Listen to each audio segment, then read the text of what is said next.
Simple egg কারি বানানোর জন্য সবার প্রথম আমাদের ডিমটাকে সিদ্ধ করে নিতে হবে এবং ডিমের গায়ে পাতলা পাতলা করে চিড়ে দিতে হবে যাতে লবণ হলুদটা এবং মশলাগুলো ভালো মতন ডিমের ভিতরে ঢোকে। সামান্য পরিমাণ লবণ এবং সামান্য পরিমাণ হলুদ দিয়ে ডিমটা ভালো করে মাখিয়ে নিতে হবে। তারপর সর্ষের তেলে ভালো করে ফ্রাই করে নিতে হবে। আমরা রান্নাটা সর্ষের তেল দিয়েই করব যাতে ডিমের কারিটার টেস্টটা আরও দ্বিগুণ বেড়ে যায়। যারা সর্ষের তেল খেতে পারেন না তারা সাদা তেলেও করতে পারেন। ডিমটা ভালো করে ভাজা ভাজা করে নিয়ে ডিমটাকে তুলে রাখতে হবে। এই ডিমের কারিটা রুটির সাথে বা ভাতের সাথে দুটোর সাথেই খুব ভালো যায়।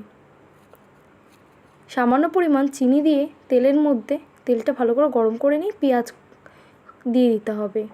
পেঁয়াজ ভালো করে ভাজা ভাজা হয়ে আসলে ব্রাউন মতন হয়ে আসলে তখন সেই টাইমটাতে মশলা আমি করে রেখেছি পেঁয়াজ, আদা, রসুন, টমেটো, কাঁচা লঙ্কা সেটা এখন দিয়ে দেব।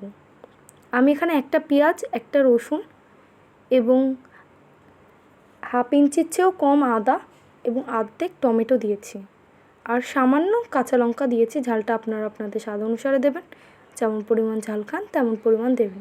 এর মধ্যে আমি ধনের গুঁড়ো, জিরের গুঁড়ো অ্যাড করেছি। এর মধ্যে কিন্তু আমি কোনো কাশ্মীরি লঙ্কার গুঁড়ো দিইনি, কারণ কাশ্মীরি লঙ্কার গুঁড়োটা না খাওয়াই ভালো।